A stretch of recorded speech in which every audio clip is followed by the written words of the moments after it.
नमस्कार साथियों। उज्जवल क्लासेस के YouTube प्लेटफॉर्म पर आप सभी का हार्दिक स्वागत व अभिनंदन। कैसे हैं आप?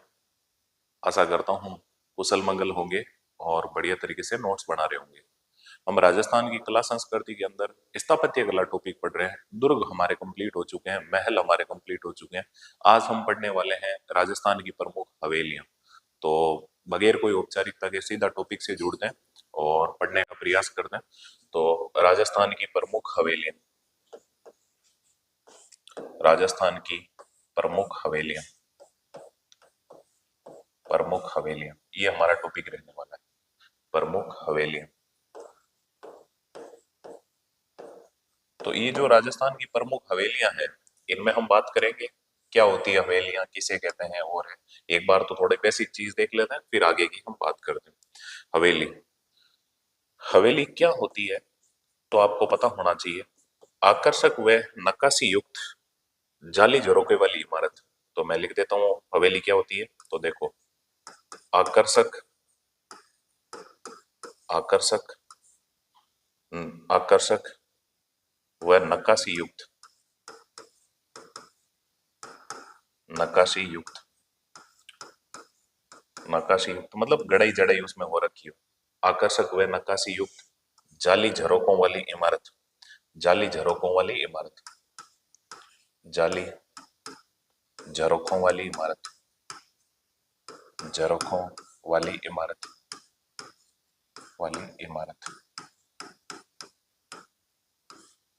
आकर्षक व नक्काशी युक्त जाली झरोकों वाली इमारत होती है, वो क्या कहलाती है? हवेली। या हवेली। अब बात करते हैं, ये जो हवेली है इसका सर्वाधिक निर्माण, अपने राजस्थान में हवेलियों का सर्वाधिक निर्माण ये कब हुआ और किसने करवाया, वो चीज देख लेते हैं। तो हवेलियां बनती तो प्राचीन समय से ही थी और बढ़िया महाजन लोग बनाते थे, लेकिन जो सबसे ज्यादा निर्माण हुआ वो कब हुआ? तो वो 17वीं 18वीं सदी में हुआ था। सर्वाधिक निर्माण 17वीं 18वीं सदी में। कभी बाई चांस पूछ ले राजस्थान में सबसे ज्यादा हवेलियों का निर्माण कब हुआ, तो आप बता सकते हो 17वीं 18वीं सदी में। और किसने करवाया, तो आप बता सकते हो सेठ साहूकारों ने। किसने? तो बता सकते हो सेठ साहूकारों ने, सेठ साहूकारों ने, साहूकारों ने। जो बढ़िया लोग थे, व्यापारी लोग थे, उन्होंने ये आकर्षक और नक्काशी युक्त हवेलियां बनाई थी। और उसके बाद में बस यही है, व्यापारी लोग थे वो यहाँ से बाहर चले गए राजस्थान को छोड़ छोड़ के, और अलग अलग कोणों के अंदर अपने व्यापार को बढ़ाते गए। और अभी तो भाई ये जो हवेलियां हैं खाली पड़ी है ऐसे ही। खैर, कुछ में तो हेरिटेज होटल चल रहे हैं और हैं जो भी हैं, लेकिन और कुछ हवेलियों को तो वो बढ़िया लोग, तो आपको पता है खूब दानी होते हैं, तो वो आज भी आपको पता होगा ठहरने के लिए उन्होंने धर्मशाला के रूप में मतलब वो जो हवेलियां हैं दे रखी है। लोग उनमें रुकते हैं, कभी उन शहरों में जाते हैं तो उन्हीं हवेलियों की बात करते हैं। देखो, आकर्षक व नक्काशी युक्त जाली झरोखे वाली इमारत क्या कहलाती है? हवेली। और सर्वाधिक निर्माण हुआ 17वीं 18वीं सदी में। किसने करवाया? सेठ साहूकारों ने। अब हम देख लेते हैं इसके अंग या भाग। जो भी हवेलियां होती है इसके भाग कौन से होते हैं, या इसके अंग कौन से? भाग ओब्लिक अंग। तो अभी देखते हैं हवेलियों के कौन से भाग हैं। तो जो भी इसके दो चार भाग हैं उनकी बात कर लेते हैं। तो देखो, एक तो होता है सबसे पहले तो पोड़ या पोख, पोड़ ओब्लिक पोख। तो इसका जो हवेली का जो मुख्य दरवाजा होता है उसे क्या कहते हैं? पोड़ या पोख। तो ये क्या है? तो मैं लिख दूं मुख्य दरवाजा, मुख्य प्रवेश द्वार, प्रवेश द्वार। जो हवेली है, हवेली का मुख्य प्रवेश द्वार क्या कहलाता है? पोड़ या पोख। इसके अलावा बात करें तो गवाक्ष। ये गवाक्ष क्या होता है? गवाक्ष, हालांकि अपनी भाषा में तो हम गवाक्ष मतलब खिड़कियां होती है, लेकिन गवाक्ष किसे कहते हैं? तो प्रवेश द्वार के पास, ये जो मुख्य प्रवेश द्वार है, इस प्रवेश द्वार के पास ऊंचे चबूतरे, प्रवेश द्वार के पास निर्मित ऊंचे चबूतरे, निर्मित ऊंचे चबूतरे, निर्मित ऊंचे चबूतरे, ऊंचे चबूतरे। तो इस जो मेन गेट है, मुख्य दरवाजा है, उसके पास में बने हुए चबूतरे, चबूतरे। आप कभी पोल देखना किसी के यहाँ पे, जैसे मैं यहाँ बनाने का प्रयास करता हूँ, देखने का प्रयास करें। ये इसका मुख्य दरवाजा है। तो ये जो मुख्य दरवाजा है ना, ये पोल का, तो ये जो मुख्य दरवाजा इसके पास में इधर ऊंचे ऊंचे ये चबूतरे बना दिए ऐसे दोनों तरफ, चौकियां हो, ये लंबी भी है ऐसे, और इनके ऊपर कई रूम भी बना देते हैं। जैसे मान लो ये ऊंची चौकी है, तो चौकी के ऊपर ये रूम बना हुआ है, आगे भी चौकी हो, रूम के आगे भी चौकी है। तो ये जैसे मैंने बात कर दी, ये एक गेट, और गेट के पास में ये जो ऊंचे चबूतरे हैं ये तो इन्हें क्या कहते हैं? गवाक्स।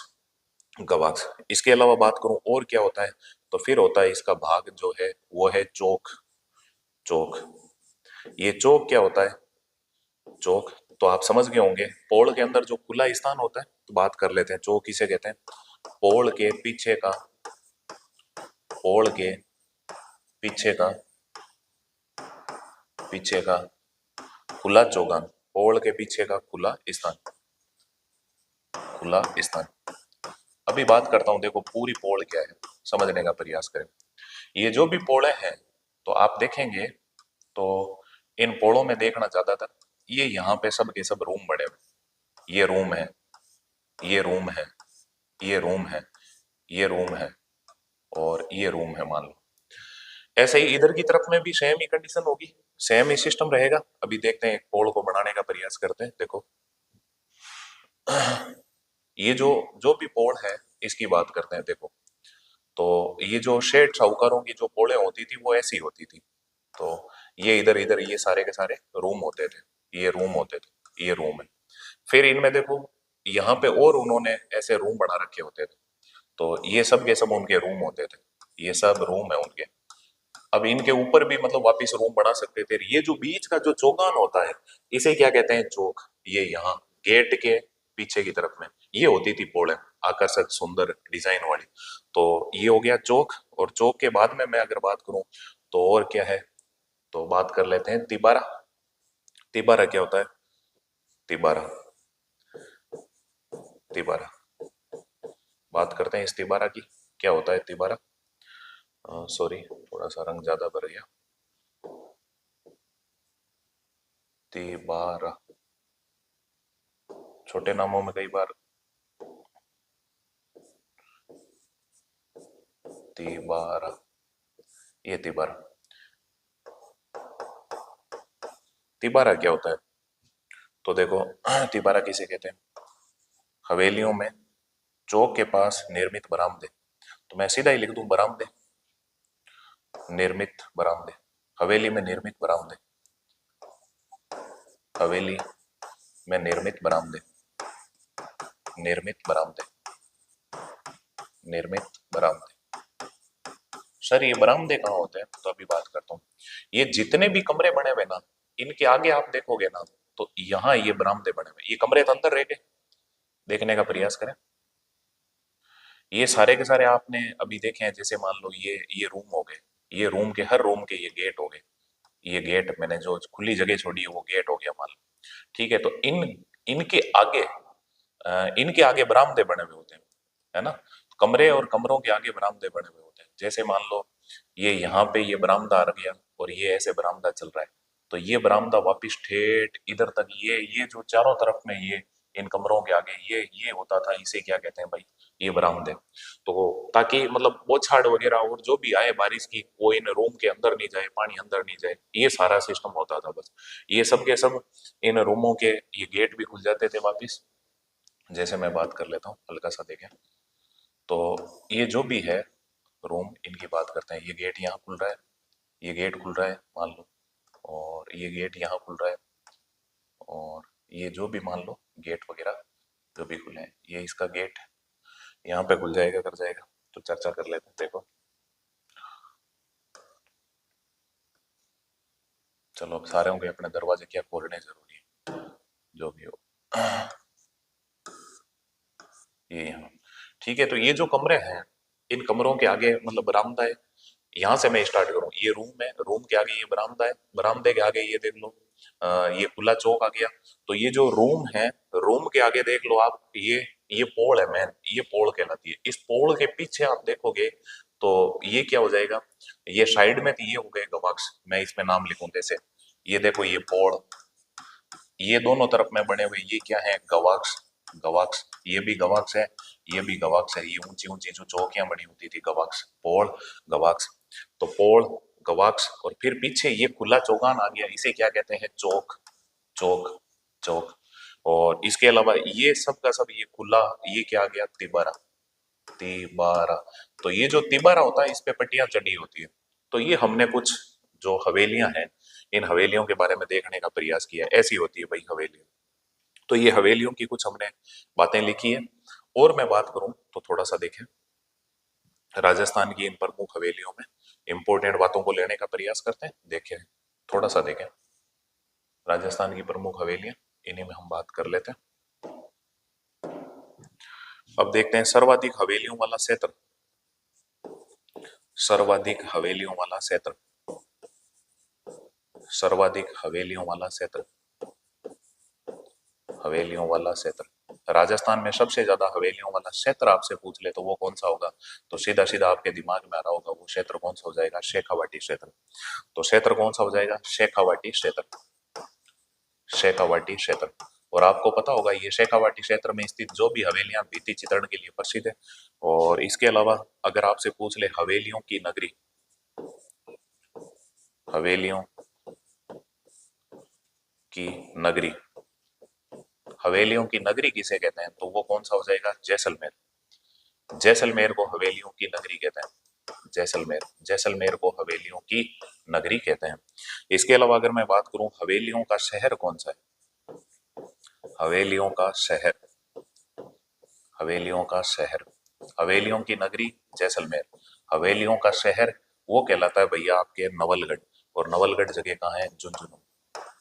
नवलगढ़, और ये नवलगढ़ जगह कहाँ पड़ती है? झुंझुनू। तो झुंझुनू के अंदर नवलगढ़ जगह है और नवलगढ़ क्या कहलाता है? वो कहलाता है हवेलियों का शहर। और भित्ति चित्रण हेतु प्रसिद्ध हवेलियां, एक लाइन और डाल देता हूँ, फिर हम पर्टिकुलर एक एक हवेलियों को देखेंगे राजस्थान में जो भी है। तो देखो, भित्ति चित्रण हेतु प्रसिद्ध हवेलियां, भित्ति चित्रण हेतु प्रसिद्ध हवेलियां, भित्ति चित्रण हेतु प्रसिद्ध हवेलियां, चित्रण हेतु प्रसिद्ध हवेलियां, प्रसिद्ध हवेलियां, भित्ति चित्रण के लिए प्रसिद्ध हवेलियां वो कहाँ की है? प्रसिद्ध हवेलियां तो आप आराम से बता सकते हो शेखावाटी क्षेत्र की, शेखावाटी क्षेत्र की, शेखावाटी क्षेत्र की। बस ये कुछ हमने पहला पन्ना हमने थोड़ी सी एक बढ़िया सी व्यू रचना बन जाए, शानदार हो जाए, इसीलिए हमने ये चर्चा की। तो अब आपसे अगर कोई सवाल पूछ ले, देखो हवेलियां क्या होती है? तो आकर्षक व नक्काशी युक्त जाली झरोके वाली इमारत। इसमें बहुत ज्यादा खिड़कियां, जाली झरोके और वो पत्थर में डिजाइने बना बना के ये बना रखी होती है। सर्वाधिक निर्माण 17वीं 18वीं सदी में हुआ। किसने किया? सेठ साहूकारों ने। इसके भाग या अंग कौन से होते हैं? तो पोल, जो मुख्य दरवाजा होता है उसे पोल कहते हैं। फिर ये जो प्रवेश द्वार है इसके पास में जो ऊंचे चबूतरे होते हैं उसे क्या कहते हैं? गवाक्ष। और फिर अगर मैं बात करूं तो इस पोल के पीछे का खुला स्थान क्या कहलाता है? चौक। और पोल के समीप बना हुआ मतलब जो बरामदे होते हैं उसे क्या कहते हैं? तिबारा। सर्वाधिक हवेलियों वाला क्षेत्र शेखावाटी, और हवेलियों की नगरी जैसलमेर, और हवेलियों का शहर नवलगढ़ झुंझुनू, और भित्ति चित्रण के लिए कहाँ की हवेलियां प्रसिद्ध है? वो शेखावाटी। अब हम एक एक जिले वाइज हवेलियों को देखने का प्रयास करते हैं जो हवेलियां हैं। सबसे पहले हम देखते हैं भैया बीकानेर जिला, और इस बीकानेर जिले के अंदर कौन सी हवेलियां, तो उनको देखने का प्रयास करते हैं। तो आप देखने का प्रयास करें। हम सबसे पहले, मैं इधर लिख रहा हूँ बीकानेर, और इस बीकानेर जिले के अंदर जो जो हवेलियां हैं वो कौन सी है उनकी बात करते हैं। तो बीकानेर में हम देखते हैं भाई बीकानेर में कौन सी हवेलियां। तो सबसे पहले अगर मैं बात करूं बीकानेर की पहली हवेली, उसका नाम है बछावतों की हवेली, बछावतों की हवेली। एक चीज और बता दूं, यहाँ से जब भी कोई क्वेश्चन पूछा जाता है ज्यादातर तो यही पूछा जाता है फलानी हवेली है कहाँ, या किसी हवेली की कोई खास बात होती है तो वो और पूछ लेते हैं। तो अभी देखते हैं ये जो बछावतों की हवेली है, मैं बात करता हूँ। देखो ये बछावतों की हवेली कौन से स्थान पर है? तो आप जानते हो बछावतों की हवेली कहाँ होगी? बीकानेर में।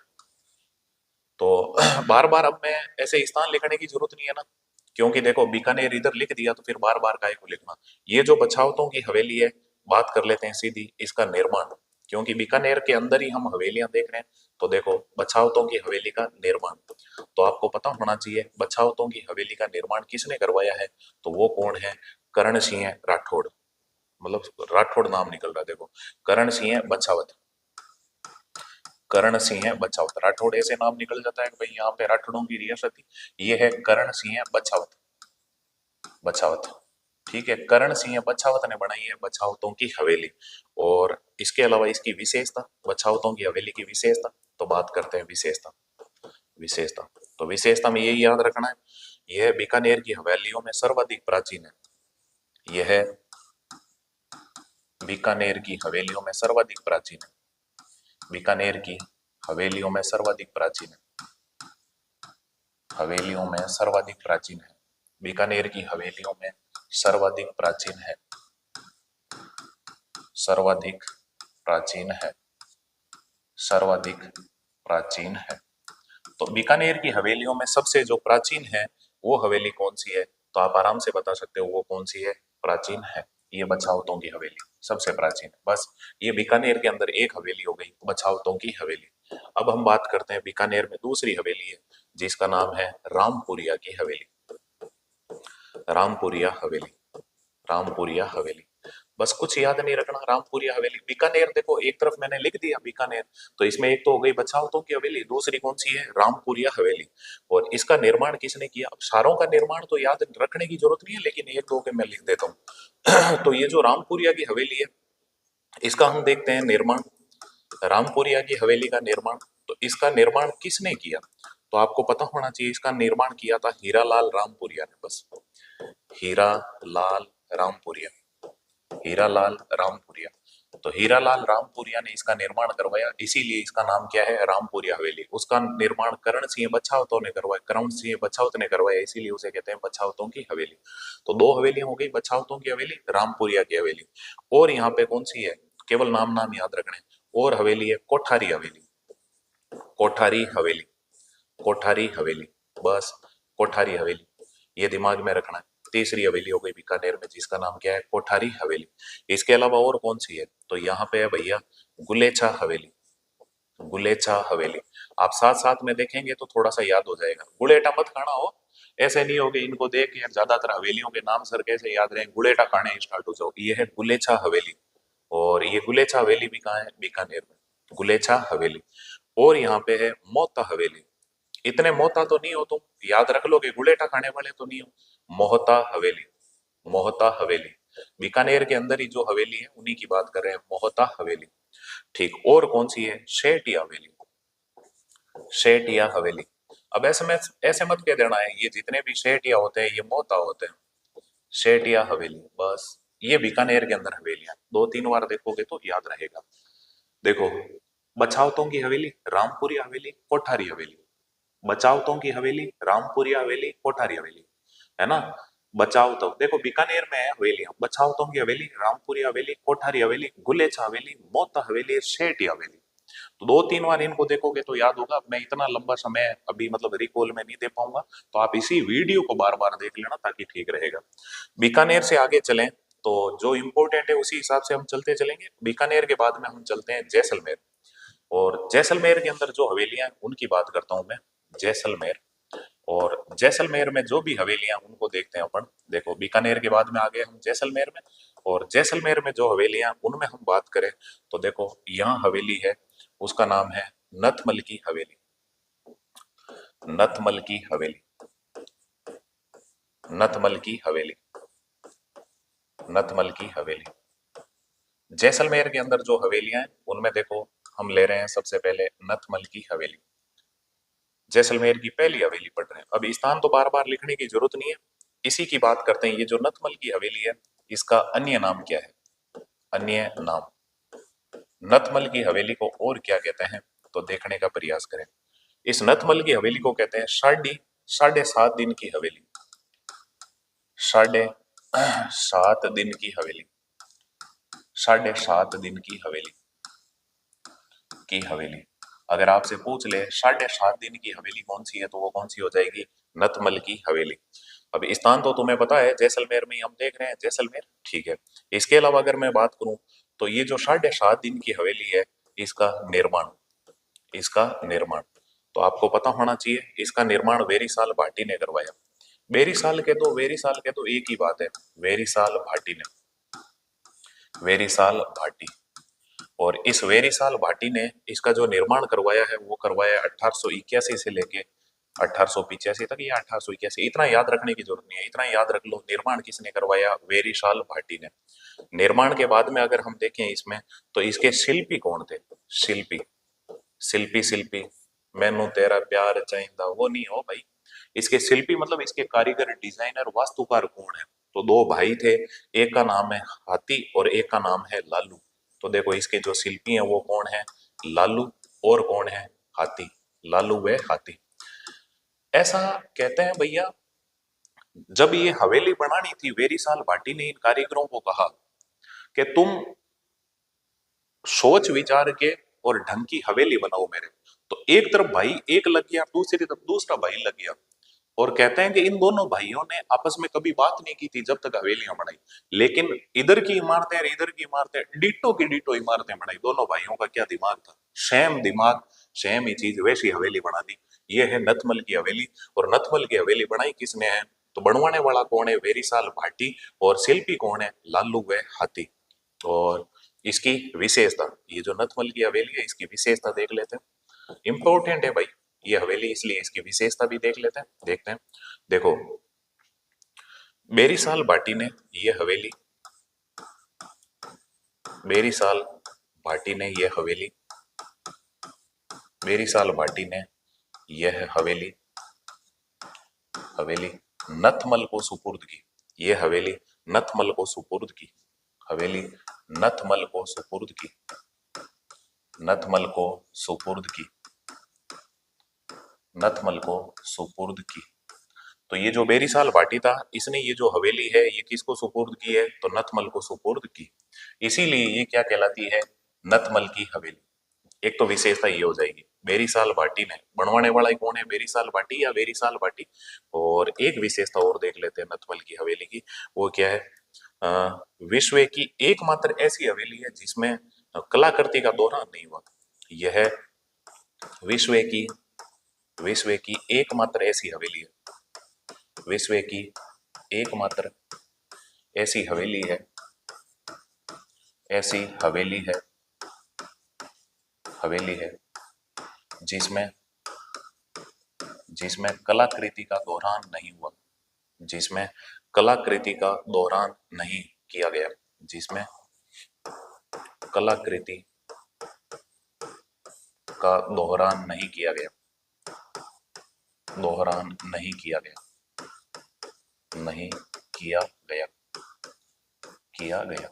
मतलब डिजाइन जो बनी हुई है वैसी सेम डिजाइन वापस नहीं बनाई, बस ये है। पत्थरों के अंदर जो भी गढ़ाई जड़ाई की, तो फूल पत्तियां या जो भी चीजें बनाई, तो सेम वापस नहीं गढ़ाई की वो। ये है नथमल की हवेली, इतना ही याद रखना। इसे क्या कहते हैं? 7.5 दिन की हवेली बेरीसाल भाटी ने बनवाई है और इसके कारीगर हैं लालू व हाथी। इसके अलावा याद रखना, बेरीसाल भाटी ने नथमल को सुपुर्द कर दी थी, इसलिए ये नथमल की हवेली कहलाई। और विश्व की एकमात्र हवेली है जिसमें कलाकृति का दोहरान नहीं हुआ। ये हो जाएगी भाई आपके नथमल की हवेली। और नथमल की हवेली के बाद में अगर मैं बात करूं, तो जैसलमेर के अंदर ही दूसरी हवेली हम देख लेते हैं, और वो है सालिम सिंह की हवेली। तो देखते हैं दूसरी हवेली को। तो नथमल की हवेली के बाद में सेकंड जैसलमेर में जो हवेली है उसका नाम है सालिम सिंह की हवेली। देखते हैं सालिम सिंह की हवेली, सालिम सिंह की हवेली, की हवेली। तो नथमल की हवेली के बाद में सेकंड हवेली हम देखने वाले हैं जिसका नाम है सालिम सिंह की हवेली। देखते हैं इसको। तो ये जो सालिम सिंह की हवेली है इसके अन्य नाम क्या है? सालिम सिंह की हवेली के अन्य नाम, अन्य नाम। इस सालिम सिंह की हवेली को और क्या क्या कहते हैं? तो भैया इसे कहते हैं सामोला हवेली और नौखंडी हवेली। एक तो कहते हैं सामोला हवेली, सामोला हवेली, और कहते हैं नौखंडी हवेली, सामोला हवेली, और इसे कहते हैं नौखंडी हवेली। नौखंडी हवेली, ये 9 मंजिला इमारत थी, बाद में 2 मंजिलें हटा दी गई, तो इसे कहते हैं नौखंडी हवेली, नौखंडी हवेली। सामोला हवेली और नौखंडी हवेली। अभी हम पढ़ रहे हैं सालिम सिंह की हवेली, तो इसी सालिम सिंह की हवेली को हम देख रहे हैं। अन्य नाम हो गए, उसके बाद में अगला पन्ना काम में लेते हैं, देखते हैं। तो ये जो सालिम सिंह की हवेली है इसी के बारे में मैं अगर चर्चा करूं, तो देखो सालिम सिंह की हवेली का निर्माण, निर्माण। तो जाहिर सी बात है सालिम सिंह की हवेली है तो निर्माण कौन करवाएगा? निर्माण कौन कराया, किसने करवाया? सालिम सिंह मेहता ने। तो निर्माण करवाने वाला कौन है? सालिम सिंह मेहता। सालिम सिंह मेहता। सर ये कौन था? ये जैसलमेर का दीवान था। तो मैं इसके आगे लिख दूं दीवान। जैसलमेर राज्य का ये क्या था? दीवान, मतलब वित्त मंत्री था। और इसी सालिम सिंह मेहता ने इसका निर्माण करवाया। अब हम देखते हैं ये जो सालिम सिंह की हवेली है इसमें मंजिल है। मंजिल है तो देखो भाई, प्रारंभ में तो इसमें 9 मंजिलें थी, अभी कितनी है? 7। बात करता हूँ प्रारंभ में। प्रारंभ में इसमें कितनी मंजिलें थी? तो प्रारंभ में 9 मंजिलें थी। प्रारंभ में कितनी मंजिलें थी? 9। और वर्तमान में इसमें कितनी मंजिलें हैं? 7। सर ऐसे कैसे हो गया? अब कम कैसे हो गई ज्यादा होने की बजाय? तो भैया वर्तमान में इसमें 7 मंजिलें ऐसे है कि ऊपर की जो 2 मंजिलें थी वो लकड़ी से बनी हुई थी और उनको हटा दिया गया। अब बात करते हैं वर्तमान में मंजिलें कितनी है? 7। अब मैं यही लिख देता हूँ, देखने का प्रयास करें आप थोड़ा सा। तो जो छठी मंजिल है, छठी मंजिल, छठी मंजिल उसका नाम क्या है? अब सारों का लिखने की जरूरत नहीं है। छठी मंजिल को कहते हैं जहाज महल। जहाज महल। छठी मंजिल इसकी कहलाती है जहाज महल। बात करूं 7वीं मंजिल कहलाती है मोती महल। इसकी जो 7वीं मंजिल है, 7वीं मंजिल वो कहलाती है मोती महल। मोती महल। छठी जहाज महल, 7वीं मोती महल। मोती महल। ठीक है। और जो 8वीं और 9वीं थी, आपको पता होना चाहिए, इसकी जो 8वीं मंजिल थी अब हटा दी गई है लेकिन फिर भी यहां लिख दूं, इसकी जो 8वीं मंजिल है वो क्या कहलाती थी? उसका नाम क्या था? 8वीं मंजिल। 8वीं मंजिल। तो देखने का प्रयास करें, इसकी जो 8वीं मंजिल थी वो कहलाती थी शीश महल। शीश महल। आपको मैं बता रहा हूँ 2 मंजिलें हटा दी गई, लकड़ी से निर्मित थी इसी कारण। और इसके अलावा इसकी जो 9वीं मंजिल है वो क्या कहलाती थी? 9वीं मंजिल वो कहलाती थी रंग महल। 9वीं मंजिल ये क्या कहलाती थी? रंग महल। रंग महल। ये 2 मंजिलें थी, इन दोनों मंजिलों को अब हटा दिया गया है। ये दोनों के दोनों मंजिलें बाद में हटा दी गई। तो इन दोनों मंजिलों के आगे लिख दूं मैं, बाद में हटा दी गई। ये लकड़ी से बनी हुई थी और बाद में हटा दी। बाद में हटा दी। हटा दी। ठीक है, ये लकड़ी से निर्मित थी और मैं लिख दूं लकड़ी से निर्मित। लकड़ी से निर्मित, पहले पार्ट से ही बनती थी, लकड़ी से निर्मित। बस ये 2 मंजिलें लकड़ी से बनी हुई थी, इनको हटा दी गई। तो ये याद रखना है आपको। तो 9 मंजिला एक हवेली थी जिसे नौखंडी हवेली भी कहते हैं, लेकिन वर्तमान में 7 मंजिल है। छठी मंजिल का नाम है जहाज महल और 7वीं का नाम है मोती महल। बात करता हूं मैं, देखने का प्रयास करें। इसके अलावा हम इसमें देखें विशेषता। विशेषता। विशेषता हम पढ़ रहे हैं अभी, देखो जैसलमेर में स्थित हवेलियां। तो नथमल की हवेली देख ली और सालिम सिंह की हवेली देख रहे हैं। इसकी विशेषता, तो यह जैसलमेर की सबसे ऊंची इमारत है। यह जैसलमेर, यह जैसलमेर में स्थित सबसे ऊंची हवेली है। जैसलमेर में स्थित सबसे ऊंची हवेली है। सबसे ऊंची हवेली है। ऊंची हवेली है। हवेली है। सबसे ज्यादा हाइट वाली अगर कोई हवेली है तो वो कौन सी है? तो उसका नाम आपको पता है आराम से, उसका नाम क्या है? सालिम सिंह की हवेली। इसे सामोला हवेली भी कहते हैं, नौखंडी हवेली भी कहते हैं। तो देखो, एक तो हो गई जैसलमेर में नथमल की हवेली, एक हो गई सालिम सिंह की हवेली। आप जानते हो वित्त मंत्री था, मतलब दीवान था जिसका नाम था सालिम सिंह मेहता, उसी ने बनाई। स्टार्टिंग में 9 मंजिलें थी, इसी कारण इसको नौखंड हवेली कहते हैं, नौखंडी हवेली कहते हैं। वर्तमान में 7 मंजिल है। छठी मंजिल का नाम जहाज महल, 7वीं का नाम मोती महल, 8वीं और 9वीं जो हटा दी गई थी, 8वीं का नाम है शीश महल और 9वीं का नाम है रंग महल। और जैसलमेर में स्थित सबसे ऊंची अगर कोई हवेली है, हाइट में हवेली है, तो वो कौन सी है? सालिम सिंह की हवेली। अब देख लेते हैं जैसलमेर के अंदर ही और, वो है पटुओं की हवेली। तो अगली जो हवेली है, तीसरी हवेली जैसलमेर में, उसका नाम है पटुओं की हवेली। पटुओं की हवेली। पटुओं की हवेली। मैं जिले वाइज ही चल रहा हूं तो आपकी ज्यादा दिक्कत नहीं आनी चाहिए, तो देखने का प्रयास करें। ये जो पटुओं की हवेली है इसी की बात करते हैं। तो है कहाँ? जैसलमेर में, लेकिन सुन लो इसका अन्य नाम क्या है पटुओं की हवेली का? अन्य नाम, अभी जैसलमेर में स्थित हवेलियां ही पढ़ रहे हैं हम, तो इसका अन्य नाम क्या है पट्टुओं की हवेली का, तो देखते हैं। इसे कहते हैं जैसलमेर का हृदय। राजस्थान का हृदय किसे कहते हैं? अजमेर को। वैसे इसे क्या कहते हैं? इसे कहते हैं जैसलमेर का हृदय। जैसलमेर का हृदय, जैसलमेर का हृदय, हृदय। ये पट्टुआ, पट्टुआ कह रहा हूं मैं, बटुआ नहीं कह रहा हूं। ऐसे नहीं है कि पुराने टाइम वाले डोकरे होते थे, वो जो भी रुपए पैसे होते थे वो पॉलीथीन की थैली में लेके अपने यहाँ शर्ट के अंदर डालते थे और अपने हृदय के पास रखते थे बटुआ। तो ये इसे पट्टुओं की हवेली को कहते हैं जैसलमेर का हृदय, जैसलमेर का हृदय। अब बात करता हूं इसका निर्माण, पट्टुओं की हवेली का निर्माण। तो आपको पता होना चाहिए इसका जो निर्माण करवाया वो किसने करवाया। तो इसका निर्माण करवाया गुमान चंद बाफना ने। वो सेठ था, सेठ गुमान चंद बाफना, सेठ गुमान चंद बाफना, गुमान चंद बाफना।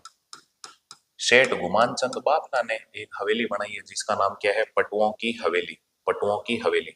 और बात कर लेते हैं इसमें टोटल इमारतें कितनी है। इमारतें तो देख लेते हैं, इमारतें लिख दो या मंजिलें लिख दो। इमारतें, इसमें टोटल ये जो पट्टुओं की हवेली है, इमारतें ओब्लिक मंजिल, तो इसमें कितनी मंजिल है? तो इसमें 5 मंजिल है। इसने अपने 5 बेटों के लिए बनाई थी, तो इसमें मंजिल कितनी हो जाएगी? 5 मंजिल। 5 मंजिल या 5 इमारतें हैं। और इसने क्यों बनाई थी? तो अपने 5 पुत्रों हेतु, 5 पुत्रों हेतु, पुत्रों हेतु। सेठ गुमान चंद बाफना के 5 बेटे थे और 5 बेटों के लिए अलग अलग एक मंजिल बना दी। तो इसका निर्माता कौन हो जाएगा? सेठ गुमान चंद बाफना। और मंजिलें कितनी हो जाएगी? 5। और शैली, तो जो 4-5 शैलियों की मिश्रित होती है उसे कहते हैं कॉकटेल शैली। तो ये पट्टुओं की हवेली किस शैली में बनी हुई है? तो आप बता सकते हो ये है कॉकटेल शैली, कॉकटेल शैली। बस कॉकटेल शैली में निर्मित है, आराम से आपको याद रह जाएगा। पट्टुओं की हवेली की बात कर रहे हैं और ये जो पट्टुओं की हवेली है ये किस शैली में बनी हुई है? तो आप बता सकते हो कॉकटेल शैली, कॉकटेल शैली। इसके अलावा अगर मैं बात करूं इस पट्टुओं की हवेली की विशेषता, पट्टुओं की हवेली की विशेषता देखते हैं अपन। विशेषता, विशेषता, ये जो पट्टुओं की हवेली देख रहे हैं हम, इसकी विशेषता हम देखो, ये जैसलमेर की सबसे बड़ी हवेली है। एक तो विशेषता यह है जैसलमेर की सबसे बड़ी हवेली है, जैसलमेर की सबसे बड़ी हवेली है, सबसे बड़ी हवेली है, सबसे बड़ी हवेली है। आपसे पूछ ले जैसलमेर की सबसे बड़ी हवेली कौन सी है, तो आराम से आप बता सकते हो वो कौन सी हो जाएगी? पट्टुओं की हवेली, जैसलमेर की सबसे बड़ी हवेली। और इसकी नक्काशी है जो पूरे विश्व को आकर्षित करती है। तो बात करता हूं, यह है आकर्षक, आकर्षक नक्काशी है तो पूरे विश्व में प्रसिद्ध है। नक्काशी मतलब आप समझ गए होंगे, डिजाइन है जाली जरो के जो बने हुए, ये आकर्षक नक्काशी है तो पूरे विश्व में प्रसिद्ध है। नक्काशी है तो पूरे विश्व में प्रसिद्ध है, पूरे विश्व में प्रसिद्ध है, प्रसिद्ध है। 5 मंजिला है, 5 बेटों के लिए 5 मंजिलें बनवाई है। और किसने बनवाई है? सेठ गुमान चंद बाफना ने, है ना। तो सेठ गुमान चंद बाफना ने बनाई है पट्टुओं की हवेली। 5 मंजिला है, कॉकटेल शैली में, जैसलमेर की सबसे बड़ी हवेली है। मैं ऊंची नहीं कह रहा, सबसे बड़ी हवेली कह रहा हूँ। ऊंची सालिम सिंह की हवेली, याद रख लोगे। और इसके अलावा बस केवल एक आध नाम लिख देता हूँ, ये हो गई आपके पट्टुओं की हवेली। जैसलमेर की हवेलियों में एक चौथी हवेली और देख लेते हैं जैसलमेर में, केवल नाम याद रखना है, और वो है कुलधरा हवेली। बात करता हूँ देखो चौथी हवेली जैसलमेर में, और उसका नाम है कुलधरा हवेली। वैसे कुलधरा गांव था, आपको पता होगा, ब्राह्मणों का, और उसको फिर वो छोड़कर चले गए थे। अब ये इतिहास वाली कहानी ज्यादा मैं नहीं कहूँ, इतना ही याद रखना, कुलधरा हवेली। तो ये कुलधरा हवेली, ये अब तो खंडर गांव है पूरा, इसमें ना कोई बंदार ना कोई बंदे की जात, कोई नहीं रहता। तो ये जो कुलधरा हवेली है ये कौन से स्थान पर है? तो स्थान में भी आपको पता होगा, वही कुलधरा गांव जो जैसलमेर में पड़ता है। कुलधरा गांव, कुलधरा गांव, कुलधरा गांव, बस। और ये कुलधरा गांव जैसलमेर में पड़ता है। तो ये जैसलमेर जिले की हमने 4 हवेलियां देख ली। तो जो भी हवेलियां देखी वापस देखने का प्रयास करें, कौन सी हवेली देखी है। एक तो है नथमल की हवेली, सालिम सिंह की हवेली, और कौन सी देखी हमने, तो देखने का प्रयास करो। पट्टुओं की हवेली, कुलधरा हवेली। याद कैसे रखोगे? देखो याद रखो, जैसलमेर में जो हवेलियां उनको याद रखने का आसान तरीका सुनो। नतमल शाली ने दियो बटुओ, नतमल शाली ने दियो बटुओ, सर घराली ने दियो धक्को, है ना, और कुछ नहीं। नतमल शाली ने दियो बटुओ, तो नतमल की हवेली, सालिम सिंह की हवेली, बटुओं की हवेली और कुलदरा हवेली, ये चार हवेलियां कहाँ पे है? जैसलमेर में। तो याद रखने के लिए बता रहा हूँ, नथमल शाली ने दियो बटुओ, सर घराली ने धक्को। टाइम आ गया भाई, ऐसे ही बहनें जा रही है ऐसे ही, और घर में आने वाली जो साड़ियां हैं वो तगड़े तगड़े कपड़े बेसर पहन के जाती है। समय आ गया, जमाना आ गया, बहनों की मतलब कदर नहीं करते तुम अब ऐसे ही आगे। तो थोड़ा सा विचारणा करना, एक ही कोख से जन्म लिया हमने बहन भाइयों ने, और बहनों की कदर नहीं करें तो फिर हमसे नाजोगा तो कोई हो ही नहीं सकता। सोचो थोड़ा सा, जो भी है जैसा भी है। तो ये जो कुलदरा हवेली है ये भी जैसलमेर में है, तो ये जैसलमेर की हवेलियां हो गई, आपको आराम से याद रह जाएगा। और जैसलमेर में अगर मैं बात करूं तो एक दो हवेलियां और देख लेते हैं, मैं केवल नाम नाम लिखने हैं, तो मैं साइड में ही लिख दूं, अलग काहे का पन्ना काम में ले, तो देखने का प्रयास करें। चार हो गई, और पांचवी हवेली बात करता हूँ। देखो केवल नाम नाम याद रखना है। जैसलमेर में जो पांचवी हवेली है उसका नाम क्या है? तो देखो, दीवान ईसरलाल की हवेली, दीवान ईसरलाल की हवेली, दीवान ईसर लाल की हवेली, ईसर लाल की हवेली, हवेली दीवान ईसर लाल की हवेली, ये पांचवी हवेली होगी। और छठी जैसलमेर में हवेली की बात करूं तो वो है राव राजा बरसुलपुर की हवेली, राव राजा बरसुलपुर की हवेली, राजा बरसुलपुर की हवेली, बरसुलपुर की हवेली, बरसुलपुर की हवेली। बस ये कुछ हवेलियां थी, ये दो याद रह जाए इधर वाली तो भी ठीक है, ईसरलाल की हवेली और बरसुलपुर की हवेली। ईसरलाल बरसुलपुर, ईसरलाल बरसुलपुर, ये सब जैसलमेर के अंदर हवेलियां थी। पांच छह हवेलियां हमने देख ली। और जैसलमेर से आगे चलें तो हम आ जाते हैं जोधपुर में, और जोधपुर में जो हवेलियां वो कौन सी है तो देखने का प्रयास करें। अब हम देख लेते हैं एक जिला जिसका नाम है जोधपुर। तो अभी हमने बीकानेर देखा, बीकानेर के बाद में जैसलमेर में हवेलियां देखी, और जैसलमेर के बाद में हम अब जोधपुर में जो हवेलियां स्थित है उनकी बात कर लेते हैं। तो जोधपुर में देखो कौन सी हवेलियां, तो बात करता हूँ। यहाँ है पुष्य हवेली, जोधपुर के अंदर पहली हवेली है जिसका नाम है पुष्य हवेली, पुष्य हवेली, पुष्य हवेली। सर ये क्या है पुष्य हवेली? तो आज आप कम से कम अपने दादा दादी से पूछना, वो बता देंगे। अभी आद्रा चल रहा है, अभी मंगा चल रहा है, अभी पुष्य नक्षत्र चल रहा है, अभी आद्रा नक्षत्र चल रहा है, अभी मंगा नक्षत्र चल रहा है, अभी पुष्य नक्षत्र चल रहा है, अभी अषाढ़िया नक्षत्र चल रहा है। अपने पुराने टाइम के बडेरे होते थे ना, तो वो पंडित लोगों से पूछते थे अभी कौन सा नक्षत्र चल रहा है, अच्छा नक्षत्र चलता ना तो उसी में वो काम काज करते थे। अगर मतलब ऐसे अलग अलग आद्रा, है ना, अश्लाघ्य नक्षत्र, अश्लाघ्य नक्षत्र में कोई काम नहीं करते थे क्योंकि फिर उसमें आलस ही आलस आता था, अश्लाघ्य अश्लाघ आता था। तो ऐसे एक पुष्य नक्षत्र है, तो केवल और केवल जब पुष्य नक्षत्र आता उसी के अंदर इस हवेली को बनाते और वापस रुक जाते थे। तो केवल एक ही नक्षत्र में बनी हुई हवेली है ये, इसी कारण इसका नाम क्या हो गया? पुष्य हवेली। तो बात करते हैं इस पुष्य हवेली की, है कहाँ? ये तो आपको पता है कहाँ पे है, जोधपुर में। और बात करता हूँ, ये जो पुष्य हवेली है इसका निर्माता, इसका निर्माता, इसको बनाने वाले कौन थे? जो बनाने वाले थे उन्होंने तय कर रखा था, जैसे मान लो 5-7 दिन पुष्य नक्षत्र गए तो उनमें बना ली, वापिस रोक दिया, फिर अगले महीने में या जब भी पुष्य नक्षत्र आते तो उस टाइम बनाते थे, इसी कारण इसका नाम क्या हो गया? पुष्य हवेली। इसको बनाने वाले कौन है? तो उनका नाम है रघुनाथ जी या भोर जी। बात करता हूँ, देखो बनाने वाले कौन थे? रघुनाथ जी ओब्लिक भोर जी, रघुनाथ जी ओब्लिक भोर जी, रघुनाथ जी, या आप इन्हें कह सकते हो भोरजी जोशी, रघुनाथ जी ओब्लिक भोरजी जोशी, भोरजी जोशी। रघुनाथ जी या भोरजी जोशी ने इस हवेली को बनवाया था, याद रख लोगे ना? तो सर ये कौन था? ये जसवंत सिंह सेकंड का कामदार था, जो जोधपुर के राजा जसवंत सिंह सेकंड, उन्हीं के ये कामदार थे, उन्होंने ये बनाई है। और इसकी विशेषता की बात कर लेता हूँ, देखो निर्माता, और फिर देख लेते हैं विशेषता। ये पूरे विश्व की एकमात्र ऐसी हवेली है जो केवल एक ही नक्षत्र में, पुष्य नक्षत्र में बनी हुई है। तो विशेषता में लिख देता हूँ, यह विश्व की एकमात्र ऐसी हवेली है, यह विश्व की एकमात्र ऐसी हवेली है, विश्व की एकमात्र ऐसी हवेली है, ऐसी हवेली है, विश्व की एकमात्र ऐसी हवेली है जो एक ही नक्षत्र, जो एक ही नक्षत्र, एक ही नक्षत्र पुष्य नक्षत्र में निर्मित है। एक ही नक्षत्र पुष्य नक्षत्र में निर्मित है। पुष्य नक्षत्र में निर्मित है। में निर्मित है। निर्मित है। निर्मित है। बस ये थोड़ा सा दिमाग में रखना। तो ये पुष्य हवेली आराम से याद रह जाएगा। अब हम बात करते हैं पुष्य हवेली के बाद में। तो देखो यहाँ जोधपुर के अंदर जो जो हवेलियां, केवल नाम नाम लिखने हैं मुझे, तो थोड़ा सा देखने का प्रयास करें जोधपुर में और कौन सी हवेलियां। तो देखो सेकंड नंबर, तो यहाँ पे और है बड़े मियाँ की हवेली। बड़े मियाँ है ना। तो बड़े मियाँ की हवेली, बड़े मियाँ की हवेली, बड़े मियाँ की हवेली याद रह जाएगा आराम से। अब बात करते हैं बड़े मियाँ की हवेली और कौन सी है।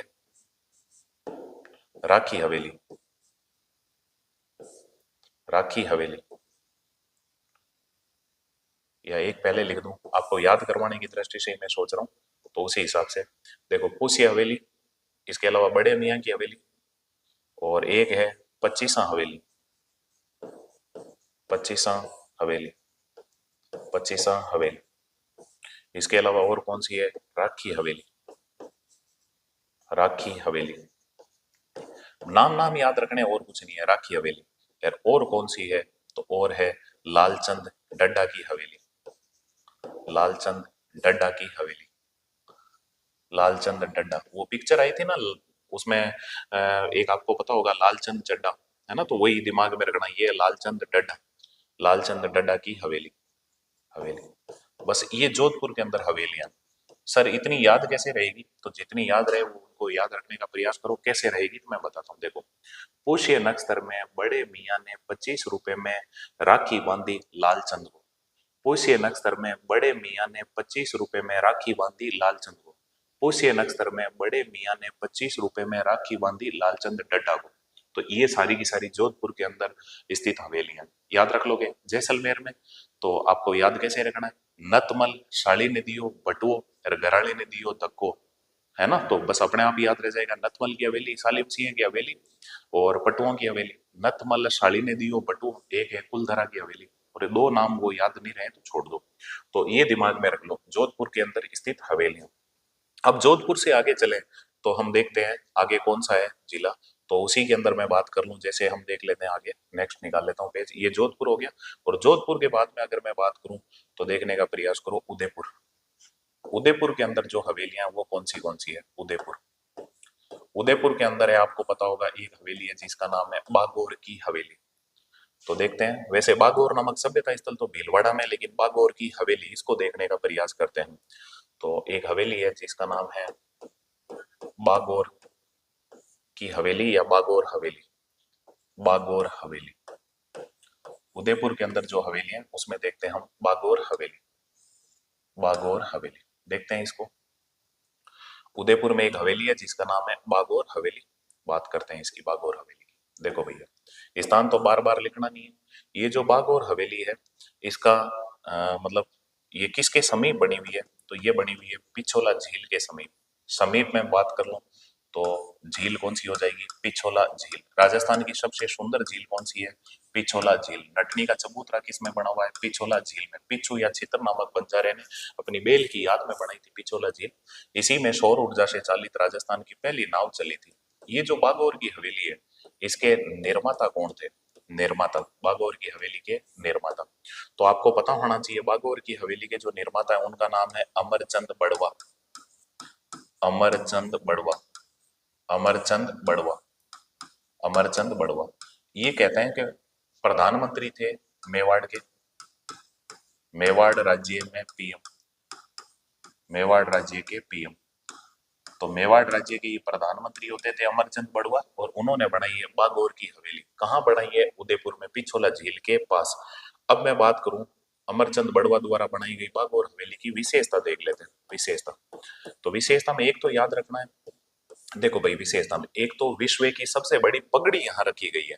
विश्व की सबसे बड़ी पगड़ी। तो मैं ऐसे नहीं लिखूं कि इसमें विश्व की सबसे बड़ी पगड़ी रखी गई है, बस शॉर्ट में लिख दूं विश्व की सबसे बड़ी पगड़ी। विश्व की सबसे बड़ी पगड़ी। सबसे बड़ी पगड़ी, बड़ी पगड़ी। अब इसी के अंदर रखी हुई है, तब रखी हुई है इतना लिखने की जरूरत नहीं, अपने को पता है विश्व की सबसे बड़ी पगड़ी कहाँ रखी हुई है, बागौर की हवेली में। इसके अलावा देखो और बात करूं तो आपको पता होना चाहिए यहाँ कठपुतली संग्रहालय स्थित है, कठपुतली संग्रहालय स्थित है, कठपुतली संग्रहालय, संग्रहालय स्थित है, संग्रहालय स्थित है। वह कौन सी हवेली है जिसमें कठपुतली संग्रहालय स्थित है? वैसे आप जानते हो अरड़ू की लकड़ी से बनती है कठपुतली, और कठपुतली को जो नचाने वाला होता है वो नट होता है, नट कहलाता है, और भाट जाति का होता है। तो दिमाग में रखना, कठपुतली संग्रहालय कहाँ स्थित है? बागौर की हवेली में। वैसे ये जो कठपुतली लोक नाट्य है इसको प्रसिद्धि किसने दिलाई थी? तो उसका नाम था देवीलाल सामर, या आप कह सकते हो पश्चिमी क्षेत्र सांस्कृतिक केंद्र। तो जो पश्चिमी क्षेत्र सांस्कृतिक केंद्र है उसका मुख्यालय भी कहाँ है? बागौर की हवेली में। तो बात करता हूँ, देखो इसी के अंदर क्या बना हुआ है, पश्चिमी क्षेत्र सांस्कृतिक केंद्र, पश्चिमी क्षेत्र सांस्कृतिक केंद्र, पश्चिमी क्षेत्र सांस्कृतिक केंद्र, सांस्कृतिक केंद्र, पश्चिमी क्षेत्र सांस्कृतिक केंद्र है वो कहाँ पे उसका मुख्यालय? तो इसी बागौर की हवेली में। और ये जो पश्चिमी क्षेत्र सांस्कृतिक केंद्र है इसकी स्थापना कब हुई थी? 1986 ईस्वी के अंदर, याद रखना 1986 में। तो पश्चिमी क्षेत्र सांस्कृतिक केंद्र का मुख्यालय संचालित है, पश्चिमी क्षेत्र सांस्कृतिक केंद्र का मुख्यालय, मुख्यालय है बस, तो यही है इसका मुख्यालय। तो ये उदयपुर के अंदर एक हवेली हो जाती है जिसका नाम क्या है? बागौर की हवेली। तो उदयपुर की एक हवेली हमने देखी है जिसका नाम क्या है? बागौर की हवेली। और उदयपुर के अंदर एक और कौन सी हवेली है जिसका नाम है मोहन सिंह जी की हवेली? केवल नाम नाम याद रखना है। तो मैं यहाँ पे लिख दूं उदयपुर में दूसरी हवेली है जिसका नाम है मोहन सिंह जी की हवेली, मोहन सिंह जी की हवेली, की हवेली। बस ये उदयपुर के अंदर दो हवेलियां हो गई हवेली। अब देखो मैं थोड़ी थोड़ी बात करता हूँ, जो इंपॉर्टेंट है उनको बोल देता हूँ, बाकी वाले मत याद रखना, पहले सुनो। जैसे बीकानेर, उसमें क्या है? रामपुरिया हवेली, कोठारी हवेली, बछावतों की हवेली। तीन नाम याद रख लें, रामपुरिया, कोठारी, बछावतों की हवेली, आराम से याद रह जाएगा। फिर हमने जैसलमेर देखा तो आप जानते हो नथमल, शाली ने दियो, बटुओ, तीन नाम उसमें याद रख लो, नथमल की हवेली, सालिम सिंह की हवेली, पटुओं की हवेली। फिर हम अभी जैसलमेर के बारे में देख रहे हैं उदयपुर, उदयपुर में कौन सी है? बागौर हवेली, मोहन सिंह जी की हवेली। इसके अलावा हमने जोधपुर में देखा था, वो क्या देखा था? तो आपको पता होगा, देखो पुष्य नक्षत्र में बड़े मियाँ ने 25 रुपए में राखी बांधी, पुष्य नक्षत्र में बड़े मियाँ ने 25 रुपए में राखी बांधी, किसको? लाल सिंह डड्डा को। तो आराम से याद रह जाएगी वो जोधपुर वाली पांचों। देखो कैसे याद रखोगे, पुष्य नक्षत्र में बड़े मियाँ ने 25 रुपए में राखी बांधी लालचंद डड्डा को, तो आराम से याद रह जाएगा। और उदयपुर में बागौर, बी गौर में कौन खड़ा है? मोहन सिंह जी, बागौर बिम कौन खड़ा है? मोहन सिंह जी। याद रखना, बागौर मतलब आप समझते हो पुराने टाइम में गायें जिस बाड़े में रखते थे उसे बागौर कहते थे। और बागौर नामक सभ्यता स्थल आपसे पूछ ले तो वो कहाँ पे है? भीलवाड़ा के अंदर। लेकिन बागौर की हवेली पूछ ले तो वो कहाँ है? उदयपुर में। ये छोटी मोटी बातें थोड़ा सा याद रखना। तो ये उदयपुर के अंदर हमने कुछ हवेलियां देखी, और उदयपुर के बाद में जो और हवेलियां हैं तो उनमें हम अगर बात करें तो देखते हैं कोटा जिला। और इस कोटे जिले में कौन सी हवेलियां देखते हैं? कोटा। और इस कोटा जिले में जो हवेलियां हैं उनकी बात करूं तो आपको पता होगा कोटा के अंदर एक तो है झाला हवेली, जो हवेली है उसका नाम क्या है? झाला हवेली। तो हवेली में देखते हैं कोटा के अंदर, देखो झाला हवेली, झाला हवेली। बस कोटा के अंदर है झाला हवेली, और भित्ति चित्रण के लिए प्रसिद्ध है। तो ये जो झाला हवेली है ये क्यों प्रसिद्ध है? भित्ति चित्रण के लिए प्रसिद्ध है, भित्ति चित्रण हेतु प्रसिद्ध, भित्ति चित्रण हेतु प्रसिद्ध, हेतु प्रसिद्ध, भित्ति चित्रण हेतु प्रसिद्ध। बस इतना सा याद रखना है, कोटा के अंदर है, भित्ति चित्रण के लिए प्रसिद्ध है। भित्ति चित्रण भी कैसे? शिकार के चित्र, झाला हवेली। इसके अलावा यहाँ पे और कौन सी हवेली है? तो बड़े देवताओं की हवेली, बड़े देवताओं की हवेली, बड़े देवताओं की हवेली, बड़े देवताओं की हवेली, देवताओं की हवेली, बड़े देवताओं की हवेली। बस बाद में अब देख लेते हैं हम टोंक। टोंक के अंदर आपको याद रखना है जो हवेली है वो क्या है? सुनहरी कोठी। देख लेते हैं सुनहरी कोठी के बारे में। सुनहरी कोठी, सुनहरी कोठी। पहले आपको पता होगा यहाँ पे ऊंट की बलि दी जाती थी, वही सुनहरी कोठी। तो इस सुनहरी कोठी के बारे में हम चर्चा कर लेते हैं। देखो कोटा में तो आपको पता था ना कौन सी हवेलियां थी, अभी हमने पीछे जस्ट देखी है। तो वो कौन सी हवेली हो जाएगी? बड़े देवताओं की हवेली, झाला हवेली। याद कैसे रखोगे? मान लो आप कोटा में गिर गए, बचपन में छोटे थे, तो फिर यूं झाला देते थे, कोई निकालो रे पानी के कोटा से बाहर निकालो रे, लेकिन फिर तो कोई बड़े देवता ही तुम्हें बचा सकते हैं। तो झाला हवेली और बड़े देवताओं की हवेली कोटा के अंदर। टोंक में सुनहरी कोठी। ये जो सुनहरी कोठी है, इसी की मैं बात करता हूँ। देखो इसके अन्य नाम, सुनहरी कोठी को और क्या कहते हैं? अन्य नाम। तो इस सुनहरी कोठी को कहते हैं मुबारक महल, या इसे कहते हैं शीश महल। मुबारक महल, मुबारक महल। और इसे क्या कहते हैं? इसे कहते हैं शीश महल, शीश महल। मुबारक महल, शीश महल, इसी सुनहरी कोठी को कहते हैं। और ये जो सुनहरी कोठी है, इसमें मैं बात करूं तो आप देखने का प्रयास करें, टोंक में ही है।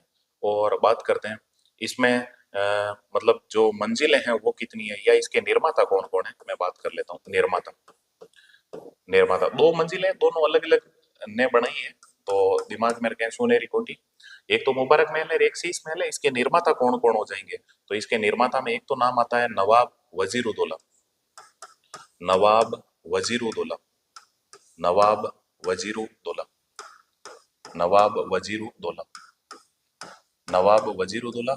और एक है नवाब इब्राहिम, इब्राहिम, बस। तो आपको याद रखना है नवाब वजीरुद्दौला, बस।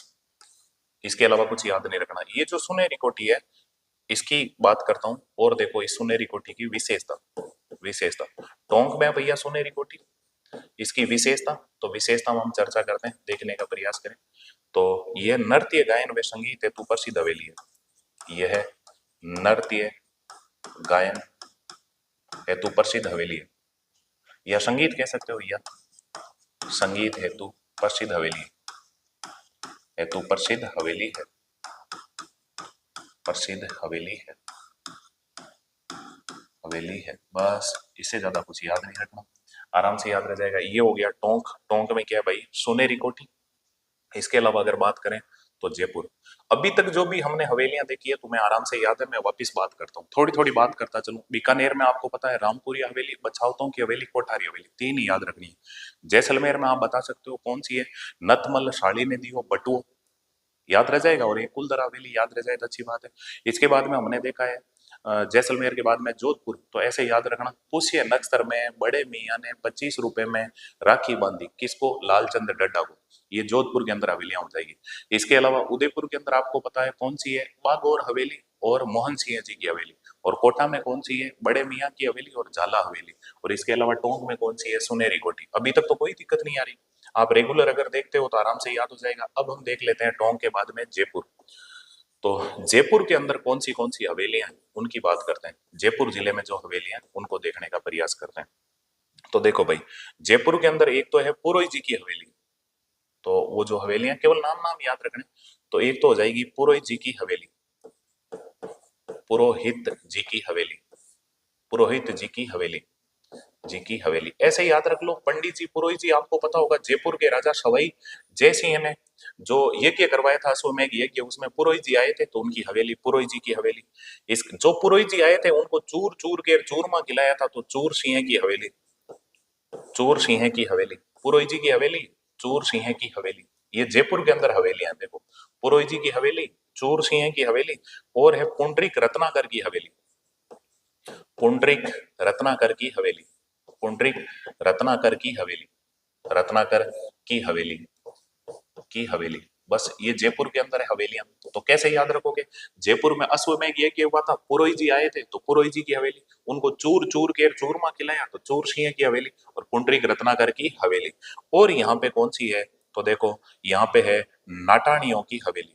तो एक लिख देता हूँ जयपुर के अंदर ही, नाटाणियों की हवेली, नाटाणियों की हवेली, नटनियों की हवेली नहीं हो, नाटाणियों की हवेली। इसी को धीरे धीरे कहना स्टार्ट हो गए, नटनियों की हवेली। तो जो भी हो जैसे भी हो, ये सारी के सारे दिमाग में रख लें। ये जयपुर के अंदर हवेलियां, नाम नाम याद रखना है। वापिस कैसे याद रखोगे?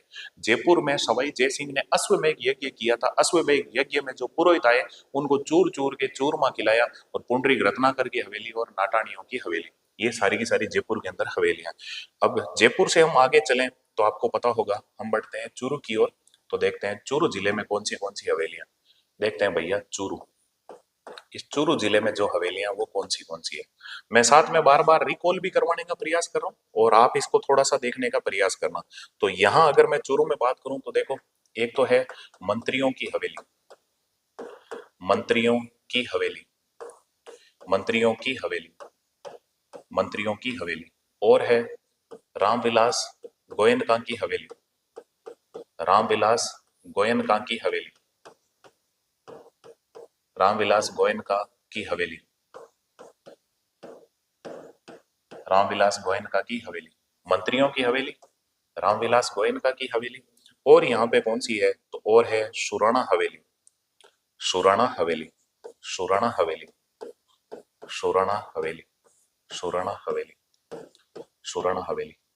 ये जो सुराणा हवेली है ना, इसे भैया क्या कहते हैं, इसे चूरू का हवा महल कहते हैं, सुराणा हवेली। तो मैं यही बात कर देता हूँ, देखो सुराणा हवेली की दो विशेषता लिख देते हैं, आगे लिख देता हूँ मैं। देखो सुराणा हवेली, एक तो देखो इसे चूरू का हवा महल कहते हैं, इसे चूरू का हवा महल कहते हैं, चूरू का हवा महल,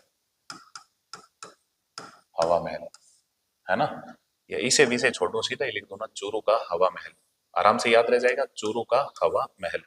और इसमें क्या है, तो इसमें है सहस्त्र खिड़कियां, तो याद रह जाएगा सहस्त्र गवाक्ष वाली हवेली, सहस्त्र गवाक्ष वाली हवेली, गवाक्ष वाली हवेली, वाली हवेली। बस ये इसको सुराणा हवेली के नाम याद रख सकते हो, चूरू का हवा महल और सहस्त्र गवाक्ष वाली हवेली। इसमें क्या है, 1100 खिड़कियां हैं, तो मैं यहाँ लिख दूं 1100 खिड़कियां, खिड़कियां। तो 1100 खिड़कियां हैं इस हवेली के अंदर, बस इतना सा याद रख लेना। इसी कारण इसे क्या कहते हैं, चूरू का हवा महल। तो देखो मंत्री कौन है, रामविलास सुराणा, मंत्री कौन है, रामविलास सुराणा। चूरू के अंदर मंत्री कौन है, रामविलास सुराणा, ऐसे याद रख लो आप। और बात करता हूँ यहाँ कौन सी हवेली है, तो यहाँ एक है। अब देखो याद कैसे रखोगे, तो आराम से मैं हर चीज को तुम्हें याद रखने के लिए वैसे बता रहा हूँ, 2-3 बार उस ट्रिक को काम में लेना। जैसे देखो चूरू के अंदर मंत्री कौन है, रामविलास सुराणा, तो ये मंत्री अब ये क्या करेगा, दान। तो यहाँ पे एक हवेली है, उसका नाम है दानचंद चोपड़ा की हवेली, दानचंद चोपड़ा की हवेली, दानचंद चोपड़ा की हवेली, दानचंद चोपड़ा की हवेली, दानचंद चोपड़ा की हवेली। ये दानचंद चोपड़ा की हवेली ये कहाँ पे है, ये भी चूरू के अंदर ही है। चूरू में भी विशेषकर कहाँ पे है दानचंद चोपड़ा की हवेली, तो ये है मतलब इसमें दानचंद चोपड़ा, इसे दयानंद चोपड़ा की हवेली भी कहते हैं। चलो इसकी वर्णन भी कर देता हूँ, देखो थोड़ा सा, तुम भी क्या जानोगे। ठीक है, थोड़ी सी बात कर लेता हूँ। दानचंद चोपड़ा की हवेली है, इसी की बात करते हैं। देखो दानचंद चोपड़ा की हवेली का अन्य नाम, इसे और क्या कहते हैं, इसे कहते हैं दयानंद चोपड़ा की हवेली। दानचंद चोपड़ा की हवेली का ही और नाम क्या है, तो इसका नाम है दयानंद चोपड़ा की हवेली, दयानंद चोपड़ा की हवेली, चोपड़ा की हवेली, दयानंद चोपड़ा की हवेली।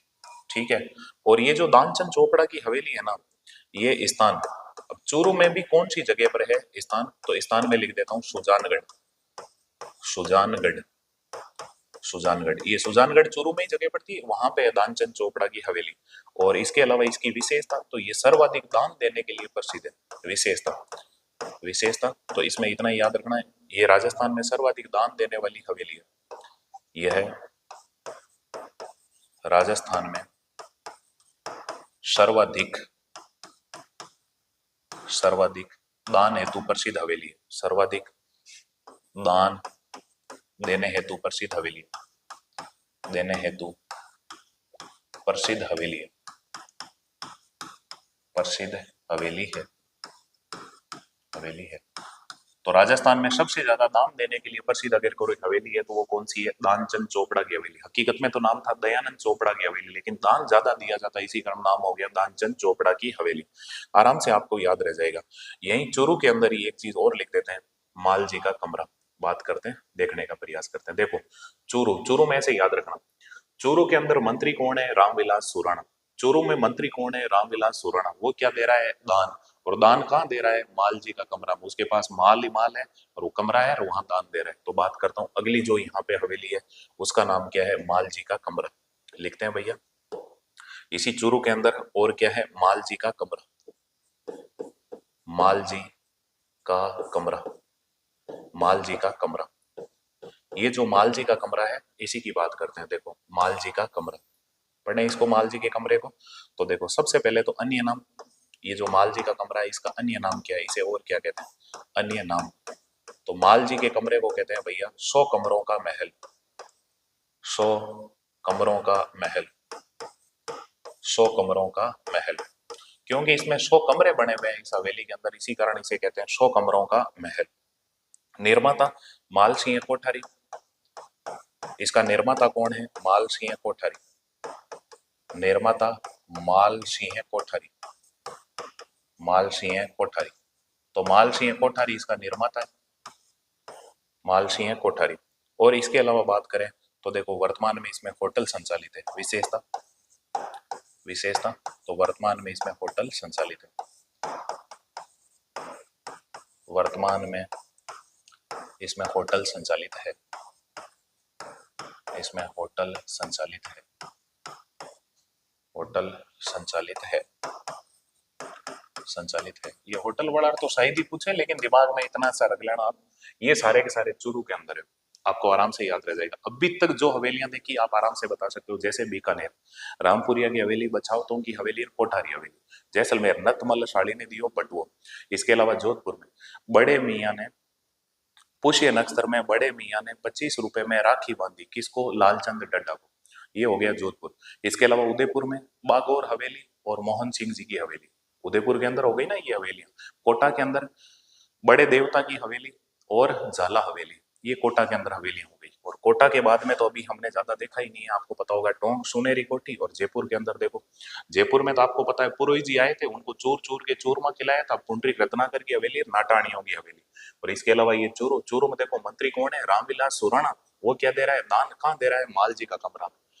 देखो चूरू का मंत्री रामविलास सुराणा दान दे रहा है माल जी का कमरा में। चूरू का मंत्री रामविलास सुराणा दान दे रहा है माल जी का कमरा में। तो ऐसे 2-3 बार देखोगे याद रह जाएगा। ये हो गया भैया आपके चूरू। चूरू के बाद में अगला जिला हम देखें तो वो जिला कौन सा है, तो उसकी बात करते हैं, देखने का प्रयास करो। चूरू के बाद में हम देख लेते हैं सीकर। सीकर के अंदर जो हवेलियां वो कौन सी है। सीकर केवल नाम नाम याद रखने, और कुछ नहीं है। और सीकर के अंदर जो भी हवेलियां हैं उनकी बात करूं तो देखो खेमका शेठ की हवेली, खेमका शेठ की हवेली, खेमका शेठों की हवेली, खेमका शेठ की हवेली, शेठ की हवेली। इसके अलावा है गोयन का सेठ की हवेली, खेमका सेठ की हवेली, और है गोयन का सेठ की हवेली, गोयन का सेठ की हवेली, गोयन का सेठ की हवेली, खेमका सेठ की हवेली, गोयन का सेठ की हवेली। गोन का सेठ नहीं हो, ऐसे नहीं है, बकरी का सेठ, गोन का सेठ, खेम का सेठ और गोन का सेठ, है ना। इसके अलावा और कौन सी है, तो और है यहाँ पे पंसारी हवेली, पंसारी हवेली, पंसारी हवेली, पंसारी हवेली, पंसारी हवेली। बस ये सीकर के अंदर हवेली है, पंसारी हवेली, बस ये याद रह जाएगा। खेमका सेठ, गोनका सेठ और पंसारी हवेली, ये सीकर के अंदर सारी की सारी हवेलियां थी। अब हम पर्टिकुलर बात करते हैं, तो मैं एक पेज पूरा ही अलग ले लेता हूँ और हम देखने वाले हैं झुंझुनू। और झुंझुनू के अंदर जो हवेलियां हैं उनकी मैं बात करता हूँ।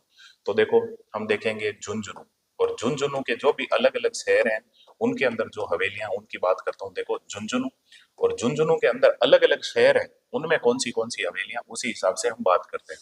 तो देखो भैया झुंझुनू के जिन जिन शहरों में जो जो हवेलियां उनको हम देखते हैं। सबसे पहले तो आपको पता होगा झुंझुनू के अंदर एक शहर है जिसका नाम है बिशऊ। तो बात करता हूं, देखो झुंझुनू के अंदर एक शहर है जिसका नाम है बिशऊ, बिशाऊ। तो देखो बिशऊ शहर है झुंझुनू के अंदर। तो इस बिशऊ शहर में कौन सी हवेलियां, तो उनके मैं नाम लिखने का प्रयास करता हूँ। देखो ऐसे नहीं है झुंझुनू में बिछाऊं, दरी बिछाऊं, है ना, और बिछाऊं। तो बिसऊ के अंदर जो भी है वो कौन सी है, देखो हवेलियां। तो एक तो है जय दयाल केडिया की हवेली, नाथुराम पोदार की हवेली। देखो यहाँ जो भी हवेलियां, एक तो है जय दयाल केडिया की हवेली, कहीं जयराम लिखा है, जय दयाल केडिया की हवेली, जय दयाल केडिया की हवेली। अब की हवेली मैं नहीं लिख रहा, जय दयाल केडिया की हवेली। और देखो यहाँ पे कौन सी है, नाथुराम पोदार की हवेली, नाथुराम पोदार की हवेली, नाथुराम पोदार की हवेली, नाथुराम पोदार की हवेली। पोदार की हवेली। जय दयाल नाथूराम, जय दयाल केडिया की हवेली, नाथूराम पोदार की हवेली, सीताराम सिगतिया की हवेली, सीताराम सिगतिया की हवेली, सीताराम सिगतिया की हवेली। ये थोड़े नाम अटपटे पड़ेंगे तुम्हारे, सीताराम सिगतिया की हवेली।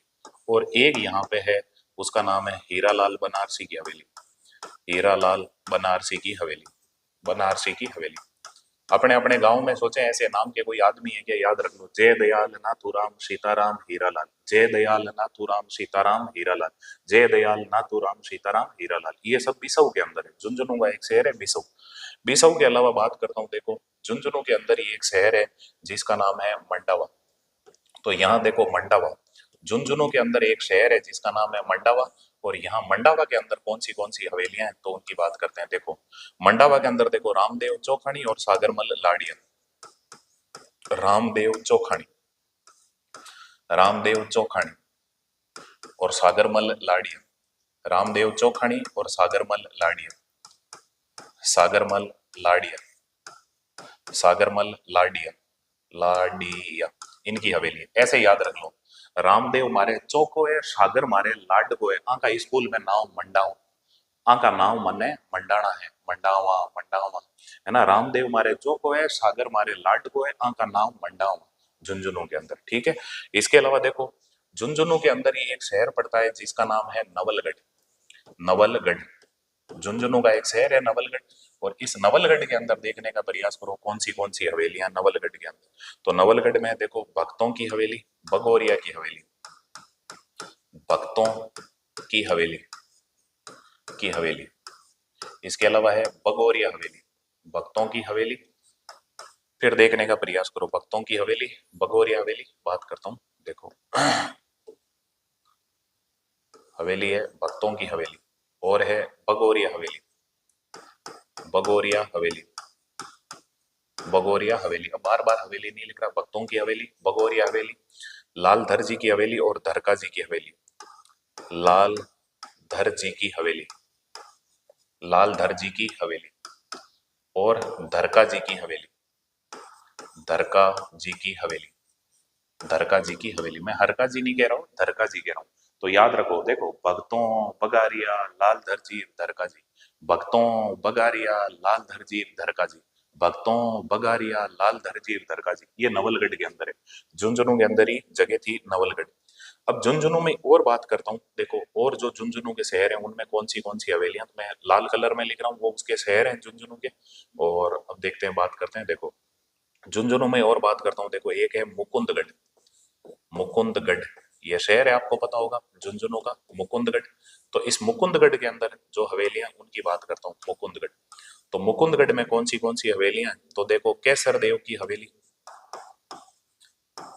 केसर देव की हवेली, केसर देव की हवेली, केसर देव की हवेली। और इस मुकुंदगढ़ में कौन सी हवेली है तो दिमाग में रखो, इसी में है कनौड़िया की हवेली, कनौड़िया की हवेली, कनौड़िया की हवेली, कनौड़िया की हवेली। याद कैसे रखोगे, मुकुंदगढ़ में केसर कन्नुअड़िया, केसर कन्नुअड़िया, केसर कन्नुअड़िया, दूर मत अड़िया, केसर कन्नुअड़िया, ये मुकुंदगढ़ में हो जाएगी। इसके अलावा देखो एक यही झुंझुनू के अंदर ही आपको पता है एक शहर है जिसका नाम है पिलानी। तो पिलानी, इस पिलानी के अंदर जो हवेली है उसकी बात करता हूँ। देखो पिलानी, आप समझ गए होंगे झुंझुनू के अंदर ही एक शहर है पिलानी। और पिलानी के अंदर देखो कौन सी हवेली है, बिड़ला हवेली, बिड़ला हवेली, बिड़ला हवेली, बिड़ला हवेली, बिड़ला हवेली।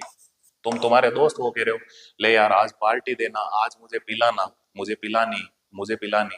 वो कह रहा है मैं क्या बांगड़ बिड़ला हूँ, मैं क्या पिलानी का बांगड़ बिड़ला हूँ जो तुझे पिलाऊं मैं, है ना। पिलानी पिलानी बिड़ला बिड़ला दिमाग में रह जाएगा। पिलानी के अलावा मैं बात करूं तो देखो झुंझुनू के अंदर ही एक शहर है महनसर, महनसर, महनसर। झुंझुनू के अंदर जगह हो महनसर। ये जो महनसर जगह है ना, तो देखो सुनो, सोना चांदी होगा कोई मैन शहर में ही होगा, तो महनसर में आपको पता होगा वो है सोने चांदी की हवेली, महनसर में सोने चांदी की हवेली, सोने चांदी की हवेली, सोने चांदी की हवेली। याद रह जाएगा सोने चांदी की हवेली। और अब देखो इस झुंझुनू जो शहर है, ये झुंझुनू खुद शहर है, इसमें कौन सी हवेलियां? तो झुंझुनू एक खुद शहर है, ये झुंझुनू के अंदर छोटे छोटे से, ये झुंझुनू जिला है, जिला मुख्यालय। इस जिला मुख्यालय पर कौन सी हवेलियां? एक तो है मतलब ईसरदास मोदी की हवेली और टिबड़े वाला की हवेली। मैं यही लिख देता हूँ, ईसरदास मोदी की हवेली, ईसरदास मोदी की हवेली, ईसरदास मोदी की हवेली, ईसरदास मोदी की हवेली, हवेली, ईसरदास मोदी की हवेली। झुंझुनू जो जिला मुख्यालय वहां है। और एक है टिबड़े वाला हवेली, टिबड़े वाला हवेली, टिबड़े वाला हवेली या टिबड़े वाला की हवेली, टिबड़े वाला हवेली। बस ये सारे झुंझुनू के जो भी हवेलियां थी और पूरे राजस्थान की हवेलियां सबसे ज्यादा इसी झुंझुनू में है। तो देखो याद कैसे रखोगे, प्लीज सुनो। अपना मोदी भाई, टिवड़ा जानते हो ना, टिवड़ा जिसमें गाय भैंस को नीड़ते हैं जो भी है, तो अपना मोदी भाई झुंझुनू गया, देखो ईसरदास मोदी, और माथे पे क्या रख लिया, टिवड़ा। तो याद रह जाएगा झुंझुनू में ईसरदास मोदी की हवेली और टिबड़े वाली हवेली। इसके अलावा देखो वापस देखने का प्रयास करो, रामदेव मारे चौको है, सागर मारे लाडगो है, इनको नाम तो मंडावा भाई। और मुकुंदगढ़ में केसर कन्नू अड़िया, आंतरे उमत अड़िया, दूर उमत अड़िया, केसर कन्नू अड़िया, पिलानी मैं क्या बिड़ला हूँ जो तुझे पिलाऊं। तो पिलानी में कौन सी है, बिड़ला हवेली। अब देखो झुंझुनू के अंदर एक शहर है मैन शहर, तो मैन शहर में तो होगा सोना चांदी, तो मैन शहर में सोने चांदी की हवेली। नवलगढ़ में देखो रे भक्तों, नवलगढ़ में देखो भक्तों, नवलगढ़ में देखो भक्तों की हवेली, बगोरी हवेली, लालदर जी की हवेली, धरका जी की हवेली।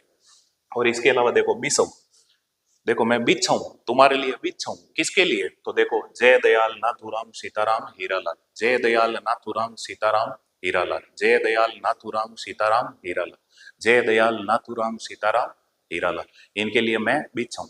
तो बिशव, बिशव एक शहर है झुंझुनू का, तो याद कैसे रखोगे, जय दयाल नाथूराम सीताराम हीरालाल, जय दयाल नाथूराम सीताराम हीरालाल, जय दयाल नाथूराम सीताराम हीरालाल। ये सब बिशव के अंदर हो गया। फिर देखो मंडावा, रामदेव मारे चौको है, सागर मारे लाडगो है, आका नाम है मंडावा। मुकुंदगढ़, मुकुंदगढ़, मुकुंदगढ़, केसर कन्नुवाड़िया, केसर कन्नुवाड़िया। फिर पिलानी, मैं क्या बिड़ला हूँ, तो पिलानी में बिड़ला हवेली। मैन सर, मैन सर, तो मैन शहर है, उसमें क्या है, सोना चांदी, सोने चांदी की हवेली। नवलगढ़ में देखो रे भक्तों, देखो भक्तों देखो, तो नवलगढ़ में भक्तों की हवेली, बगोरी हवेली, लाल दर्जी की हवेली और धरका जी की हवेली। और झुंझुनू जो जिला मुख्यालय, वहां पे देखो मोदी, और माथे पे क्या रखा हुआ है, टिवड़ा। तो ये भक्तों हमने हवेलियां पढ़ी है, और मेरे हिसाब से तुम्हें याद रह जाएगी। ये लगभग सार रूप है हवेलियों का, और भी अनंत है हवेलियों में, ये नहीं कह रहा, लेकिन मैं कह रहा हूं अगर ये चीजें आपको याद रह जाती है तो आपके लगभग हवेलियों से अगर कोई सवाल आएगा तो वो एकदम क्लियर हो जाएगा। एक चीज और बता दूं, हम अभी राजस्थान की स्थापत्य कला देख रहे हैं। स्थापत्य कला में क्या होता है, दुर्ग, महल, हवेलियां, छतरियां, बावड़ियां। अब हमारे क्या बची हुई है, छतरियां और बावड़ियां, तो इनको भी हम बढ़िया तरीके से देख लेंगे। तो जब भी कभी कहीं लिखा है स्थापत्य कला, तो स्थापत्य कला का मतलब ये सभी पांचों टॉपिक है। अब पांचों टॉपिकों में से हो सकता है सब में से एक एक क्वेश्चन ले ले, हो सकता है पांचों में से केवल एक से ही क्वेश्चन उठा ले, कई बार इतने दुर्ग पढ़े, इन दुर्गों में से एक सवाल ले ले, कई बार ऐसा होता है कि ज्यादा ही ले ले, तो वो कोई कह नहीं सकते। इसीलिए हमें बूंद बूंद से घड़ा भरता है, सारी चीजें हमें पढ़नी है और ढंग से हमें मेहनत करनी है। तो ये आपने बढ़िया तरीके से देखा, मुझे और इन हवेलियों को इतना झेला, इसके लिए बहुत बहुत धन्यवाद, शुक्रिया। मुखातिब होंगे कल। Thank you.